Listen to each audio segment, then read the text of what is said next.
दोस्तों, क्या होगा अगर मैं आपसे कहूं कि ट्रेडिंग में बड़ा पैसा कमाने के लिए बड़ा कैपिटल नहीं बल्कि बड़ा माइंडसेट चाहिए। और सच तो यह है कि 90% लोग इसी गलतफहमी में अपनी जर्नी शुरू होने से पहले ही खत्म कर देते हैं, क्योंकि उन्हें लगता है कि मेरे पास पैसे कम हैं, मैं क्या ही कर पाऊंगा। लेकिन रियलिटी इससे बिल्कुल उलटी है। मार्केट में वो लोग जीतते हैं जो छोटे कैपिटल से खेलना सीखते हैं, क्योंकि वही लोग डिसिप्लिन, पेशेंस और रिस्क कंट्रोल की असली ताकत समझते हैं। और आज की इस वीडियो में आप वो माइंडसेट अनलॉक करने वाले हैं जो एक छोटे कैपिटल को धीरे धीरे पावरफुल वेल्थ मशीन में बदल देता है। आप जानेंगे कि कैसे लिमिटेड मनी के साथ भी हाई प्रोबेबिलिटी ट्रेड्स आइडेंटिफाई किए जाते हैं, कैसे रिस्क को कंट्रोल करके लॉसेस को छोटा और प्रॉफिट्स को बड़ा बनाया जाता है, कैसे छोटी छोटी कंसिस्टेंट विंस कंपाउंडिंग के थ्रू एक दिन बड़े रिजल्ट्स में बदलती हैं, और सबसे इंपॉर्टेंट, कैसे खुद को उस इमोशनल ट्रैप से बचाया जाता है जो 90% ट्रेडर्स को मार्केट से बाहर कर देता है। तो अगर आप भी चाहते हैं कि आपका छोटा कैपिटल एक दिन बड़ा प्रॉफिट जनरेट करे, तो इस वीडियो को बिल्कुल अंत तक देखना, क्योंकि हर अगले मिनट में एक ऐसा इंसाइट छिपा है जो आपकी ट्रेडिंग जर्नी को पूरी तरह बदल सकता है। और अगर आप सच में सीरियस हैं अपने फाइनेंशियल ग्रोथ को लेकर, तो वीडियो को लाइक करके अपनी सपोर्ट जरूर दिखाइए।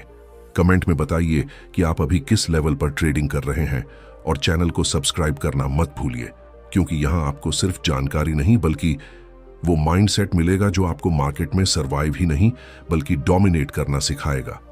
और यकीन मानिए, जो आप आगे देखने वाले हैं वो आपकी सोच बदल देगा। Chapter 1, the power of starting small. दोस्तों, ज्यादातर लोग ट्रेडिंग में हारते इसलिए नहीं क्योंकि उनके पास पैसा कम होता है, बल्कि इसलिए क्योंकि वो बड़े कैपिटल के सपने देखते हुए छोटे कैपिटल की ताकत को कभी समझ ही नहीं पाते, और यहीं से उनकी गलती शुरू हो जाती है। इमेजिन करो एक ऐसा ट्रेडर जो मार्केट में सिर्फ Rs 5,000 या Rs 10,000 लेकर आता है। उसे लगता है कि इतने कम पैसे से क्या ही होगा, लेकिन असली खेल यहीं छुपा होता है, क्योंकि छोटा कैपिटल आपको मजबूर करता है डिसिप्लिन्ड बनने के लिए, हर ट्रेड सोच समझ कर लेने के लिए, रिस्क को कंट्रोल करने के लिए, और सबसे जरूरी, अपने इमोशंस को मैनेज करने के लिए। जबकि बड़ा कैपिटल अक्सर लोगों को ओवर कॉन्फिडेंस दे देता है, जिससे वो बिना सोचे समझे बड़े बड़े ट्रेड्स लेते हैं और एक ही गलत डिसीजन में सब कुछ खो देते हैं। छोटे कैपिटल के साथ हर Rs 100 की वैल्यू महसूस होती है, हर लॉस आपको सिखाता है, हर प्रॉफिट आपको कॉन्फिडेंस देता है, और धीरे धीरे यही छोटे स्टेप्स आपको एक मजबूत ट्रेडर बना देते हैं। लेकिन यहां एक हिडन ट्रैप भी है। बहुत से लोग छोटे कैपिटल के साथ आते ही जल्दी अमीर बनने की कोशिश करते हैं। वो सोचते हैं कि एक ही ट्रेड में कैपिटल डबल कर दूंगा, और यहीं वो अपनी जर्नी खत्म कर देते हैं, क्योंकि मार्केट किसी के सपनों से नहीं बल्कि डिसिप्लिन से चलता है।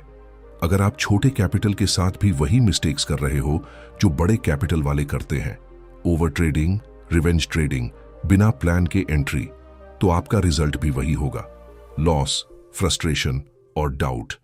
लेकिन अगर आप छोटे कैपिटल को एक ट्रेनिंग ग्राउंड की तरह यूज करते हो, जहां हर ट्रेड एक लेसन है, हर मिस्टेक एक फीडबैक है, तो आप धीरे धीरे उस लेवल पर पहुंच जाते हो जहां साइज मैटर करना बंद कर देता है, क्योंकि तब आपके पास एक सिस्टम होता है, एक एज होता है, एक कंट्रोल होता है।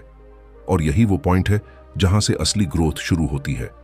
छोटे कैपिटल का सबसे बड़ा एडवांटेज ये है कि आप बिना ज्यादा रिस्क लिए मार्केट को समझ सकते हो, एक्सपेरिमेंट कर सकते हो, अपनी स्ट्रैटेजी को टेस्ट कर सकते हो। और जब आप बार बार छोटे प्रॉफिट्स को कंसिस्टेंटली जनरेट करना सीख जाते हो, तब आप रियलाइज करते हो कि गेम पैसे का नहीं, स्किल का है। और जैसे जैसे आपकी स्किल बढ़ती है, आपका कॉन्फिडेंस भी बढ़ता है, और फिर वही छोटा कैपिटल धीरे धीरे ग्रो होकर कुछ बड़ा बनना शुरू करता है। लेकिन यहां एक सवाल उठता है, क्या सिर्फ छोटा शुरू करना ही काफी है, या इसके पीछे कोई हिडन फॉर्मूला भी है जो स्मॉल कैपिटल को रियल प्रॉफिट में बदलता है? जवाब इतना सिंपल नहीं है, और यहीं से कहानी एक नए मोड़ पर जाती है, क्योंकि अगला कदम सिर्फ शुरुआत से कहीं ज्यादा खतरनाक और पावरफुल है। Chapter 2, precision over position size. क्या आपने कभी सोचा है कि कुछ ट्रेडर्स छोटे कैपिटल के बावजूद लगातार प्रॉफिट कैसे बनाते हैं, जबकि बड़े कैपिटल वाले भी स्ट्रगल करते रहते हैं? जवाब एक ही है, प्रिसिजन। क्योंकि मार्केट में पैसा पोजीशन साइज से नहीं बल्कि सही एंट्री और सही डिसीजन से बनता है। और यही वो जगह है जहां ज्यादातर लोग चूक जाते हैं। वो सोचते हैं कि अगर मैं ज्यादा क्वांटिटी लूंगा तो प्रॉफिट भी ज्यादा होगा, लेकिन वो यह नहीं समझते कि गलत एंट्री के साथ बड़ी क्वांटिटी सिर्फ लॉसेस को तेज कर देती है। इमेजिन करो आपने बिना कॉन्फर्मेशन के एक ट्रेड ले लिया, सिर्फ इस उम्मीद में कि मार्केट आपके फेवर में जाएगा, और आपने बड़ा पोजीशन ले लिया।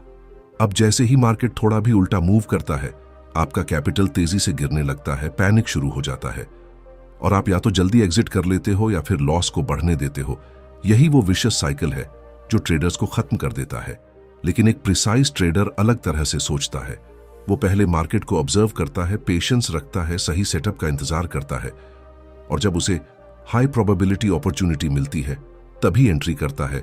उसके लिए क्वांटिटी सेकेंडरी होती है, एक्यूरेसी प्राइमरी होती है, और यही माइंडसेट उसे बाकी लोगों से अलग बनाता है।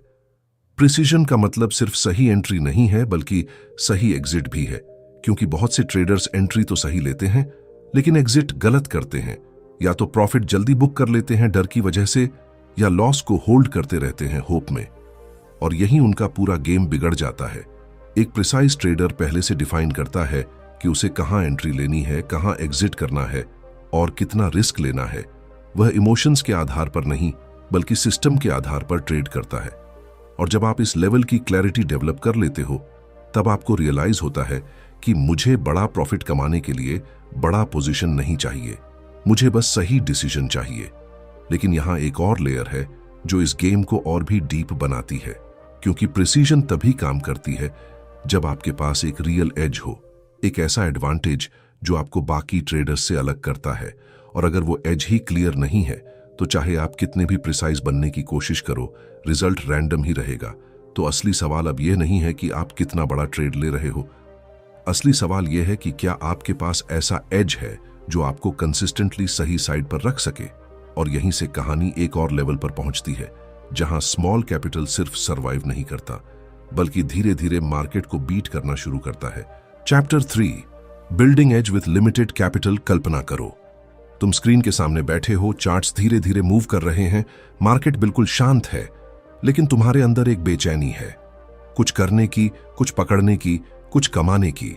और यही वो पल है जहां ज्यादातर ट्रेडर्स गलती करते हैं, क्योंकि उन्हें लगता है कि हर मूवमेंट एक अपॉर्चुनिटी है, जबकि सच्चाई ये है कि मार्केट में हर समय ट्रेड करना जरूरी नहीं, सही समय पर सही ट्रेड करना जरूरी है। और यही डिफरेंस एक एवरेज ट्रेडर और एक प्रॉफिटेबल ट्रेडर के बीच की लाइन खींच देता है।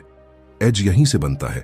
एज कोई मैजिक इंडिकेटर नहीं है, न ही कोई सीक्रेट स्ट्रैटेजी।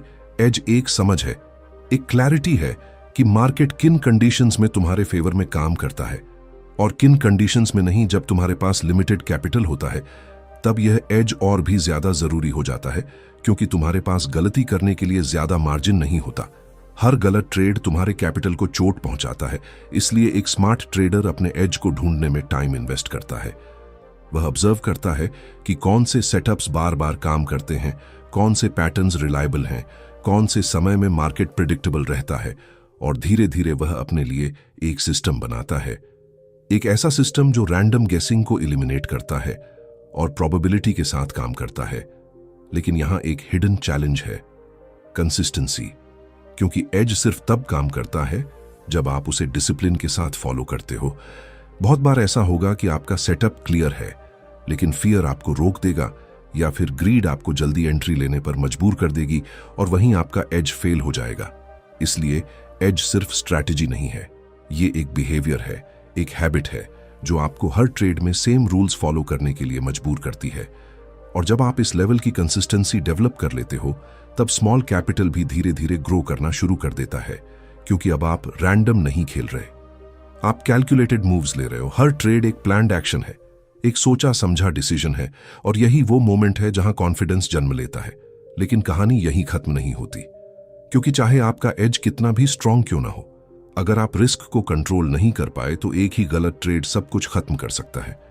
और यहीं से अगला सच सामने आता है, एक ऐसा सच जो डिसाइड करता है कि आपका कैपिटल बचेगा या खत्म हो जाएगा। Chapter 4, risk control, the real profit engine. सच थोड़ा कड़वा है, लेकिन अगर आपने इसे समझ लिया तो आपका पूरा गेम बदल जाएगा, क्योंकि ट्रेडिंग में पैसा कमाना असली स्किल नहीं है, पैसा बचाना असली स्किल है। और यहीं पर 90% ट्रेडर्स हार जाते हैं।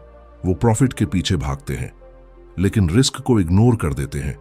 इमेजिन करो आपने एक शानदार सेटअप पकड़ा, एंट्री परफेक्ट थी, ट्रेड आपके फेवर में गया और आपने अच्छा प्रॉफिट बना लिया। उस मोमेंट में आपको लगता है कि आप मार्केट को समझ गए हो, कॉन्फिडेंस बढ़ जाता है और फिर अगली बार आप थोड़ा ज्यादा रिस्क लेने लगते हो। स्टॉप लॉस दूर कर देते हो, पोजीशन साइज बढ़ा देते हो और सोचते हो कि अब तो मैं जीत ही जाऊंगा। लेकिन मार्केट को आपकी कॉन्फिडेंस से कोई फर्क नहीं पड़ता। एक गलत मूव और सब कुछ वापस वहीं आ जाता है जहां से आपने शुरू किया था। यही साइकिल ट्रेडर्स को बार बार तोड़ती है। लेकिन एक प्रोफेशनल ट्रेडर इस ट्रैप में नहीं फंसता, क्योंकि वह जानता है कि हर ट्रेड अनसर्टेन है। कोई भी सेटअप 100% गारंटी नहीं देता। इसलिए वह हर ट्रेड से पहले यह तय करता है कि अगर मैं गलत हुआ तो मैं कितना लूज कर सकता हूं। यही रिस्क कंट्रोल की असली डेफिनेशन है और यही वो इंजन है जो लंबे समय में प्रॉफिट जनरेट करता है। जब आप हर ट्रेड में अपने कैपिटल का सिर्फ एक छोटा हिस्सा रिस्क करते हो तो आप गेम में बने रहते हो। लॉसेस आपको डिस्ट्रॉय नहीं करते बल्कि सिर्फ स्लो कर देते हैं। और यही सर्वाइवल आपको टाइम देता है अपने एज को काम करने का। लेकिन यहां एक साइकोलॉजिकल ट्विस्ट भी है। रिस्क कंट्रोल बोरिंग लगता है, इसमें एक्साइटमेंट नहीं होती, इसमें एड्रेनलिन रश नहीं होता और शायद इसी वजह से लोग इसे इग्नोर कर देते हैं। लेकिन आयरनी देखो, वही बोरिंग डिसिप्लिन लॉन्ग टर्म में एक्स्ट्रॉर्डिनरी रिजल्ट्स देता है। एक ट्रेडर जो हर ट्रेड में कंट्रोल्ड रिस्क लेता है वह धीरे धीरे कंसिस्टेंट बन जाता है। उसका कॉन्फिडेंस लक पर नहीं, प्रोसेस पर बेस्ड होता है और जैसे जैसे लॉसेस छोटे रहते हैं और प्रॉफिट्स ग्रो होते हैं उसका कैपिटल क्वाइटली एक्सपैंड होने लगता है। लेकिन यहां एक सवाल फिर उठता है, अगर रिस्क कंट्रोल इतना पावरफुल है तो क्या सिर्फ लॉसेस को छोटा रखना ही काफी है, या फिर इसमें भी एक हिडन लेयर है जो स्मॉल कैपिटल को एक्सप्लोसिव ग्रोथ में बदल सकती है? जवाब वहीं छुपा है जहां स्मॉल विंस धीरे धीरे कुछ बड़ा बनती हैं और यहीं से कहानी एक नए मोड़ पर पहुंचती है जहां पेशेंस और कंसिस्टेंसी मिलकर एक ऐसा इफेक्ट क्रिएट करते हैं जो दिखने में छोटा है लेकिन इंपैक्ट में बेहद खतरनाक। Chapter 5, compounding small wins into big growth. धीरे धीरे, इतना धीरे कि आपको खुद महसूस भी नहीं होता, लेकिन यही वो प्रोसेस है जो एक छोटे कैपिटल को चुपचाप एक बड़ी वेल्थ मशीन में बदल देता है। और यहीं पर ज्यादातर लोग पेशेंस खो देते हैं क्योंकि उन्हें इंस्टेंट रिजल्ट्स चाहिए। उन्हें लगता है कि अगर प्रॉफिट छोटा है तो उसका कोई मतलब नहीं, लेकिन मार्केट में असली गेम स्पीड का नहीं, कंपाउंडिंग का है। इमेजिन करो आप हर ट्रेड में सिर्फ 2% या 3% का कंसिस्टेंट प्रॉफिट बना रहे हो। पहली नजर में यह बहुत छोटा लगता है, ऑलमोस्ट इनसिग्निफिकेंट, लेकिन जब यही स्मॉल गेन्स बार बार रिपीट होते हैं तो वो एक्सपोनेंशियल ग्रोथ में बदलने लगते हैं। यही कंपाउंडिंग का जादू है, जहां शुरुआत में ग्रोथ स्लो लगती है लेकिन एक पॉइंट के बाद वही ग्रोथ अचानक तेज हो जाती है। और यही वो फेज है जहां लोग सोचते हैं कि यह ओवरनाइट सक्सेस है, जबकि असल में यह मंथ्स या ईयर्स की कंसिस्टेंसी का रिजल्ट होता है। लेकिन यहां एक साइकोलॉजिकल ट्रैप है जो इस पूरे प्रोसेस को तोड़ देता है, इम्पेशंस। क्योंकि जब रिजल्ट्स धीरे आते हैं तो दिमाग आपको कन्विंस करता है कि कुछ बड़ा करो, रिस्क बढ़ाओ, जल्दी ग्रो करो। और जैसे ही आप इस ट्रैप में फंसते हो आप अपनी कंसिस्टेंसी खो देते हो। एक बड़ा लॉस आपकी कई छोटी विंस को इरेज कर देता है और फिर आप वहीं लौट आते हो जहां से आपने शुरुआत की थी। एक स्मार्ट ट्रेडर इस इल्यूजन को समझता है। वह जानता है कि छोटे प्रॉफिट्स इनसिग्निफिकेंट नहीं होते, वही फ्यूचर के बड़े रिजल्ट्स की फाउंडेशन होते हैं। इसलिए वह हर स्मॉल विन को रिस्पेक्ट करता है, उसे प्रोटेक्ट करता है और उसे ग्रो होने का टाइम देता है। लेकिन कंपाउंडिंग सिर्फ नंबर्स का खेल नहीं है, ये माइंडसेट का खेल है। ये उस डिसिप्लिन का रिजल्ट है जहां आप हर दिन प्रोसेस को फॉलो करते हो, चाहे रिजल्ट कुछ भी हो। और जब आप इस लेवल की कंसिस्टेंसी मेंटेन करते हो तब आपका कॉन्फिडेंस धीरे धीरे अनशेकेबल बन जाता है, क्योंकि अब आपको पता है कि अगर आप प्रोसेस फॉलो करते रहोगे तो रिजल्ट्स अपने आप आएंगे। लेकिन यहीं पर एक सटल डेंजर भी छुपा है। जैसे जैसे आपका कैपिटल ग्रो होता है वैसे वैसे आपका माइंडसेट भी बदलने लगता है। फियर और ग्रीड नए लेवल पर एक्टिवेट होते हैं और अगर आपने इस फेज को हैंडल नहीं किया तो आप वही मिस्टेक्स दोहराने लगते हो जो शुरुआत में की थी। तो असली चैलेंज सिर्फ स्मॉल विंस को एक्यूमुलेट करना नहीं है, असली चैलेंज है खुद को उस लेवल पर मेंटली इवॉल्व करना जहां आपका माइंडसेट आपके ग्रोइंग कैपिटल के साथ सिंक में रहे। और यहीं से कहानी अपने फाइनल और सबसे पावरफुल फेज में प्रवेश करती है, जहां सब कुछ बदल सकता है अगर आपने खुद को बदल लिया। Chapter 6, the mindset shift from scarcity to scale. एक दिन अचानक नहीं बल्कि धीरे धीरे आपको एहसास होता है कि असली लड़ाई मार्केट से नहीं थी। वो तो हमेशा वही था, चार्ट्स वही, पैटर्न्स वही, मूव्स वही। असली लड़ाई आपके अंदर चल रही थी, स्केर्सिटी और स्केल के बीच। शुरुआत में जब कैपिटल छोटा था, हर लॉस चुभता था, हर प्रॉफिट एक्साइटिंग लगता था, इमोशंस हर डिसीजन को इन्फ्लुएंस करते थे। लेकिन जैसे जैसे आपने डिसिप्लिन सीखा, प्रिसीजन डेवलप किया, एज बनाया, रिस्क को कंट्रोल किया और स्मॉल विंस को कंपाउंड किया, कुछ बदलने लगा। और वो बदलाव नंबर्स में नहीं, माइंडसेट में था। अब आप ट्रेड लेने से पहले यह नहीं सोचते कि मैं कितना कमा सकता हूं, बल्कि यह सोचते हैं कि मैं कितना सही रह सकता हूं।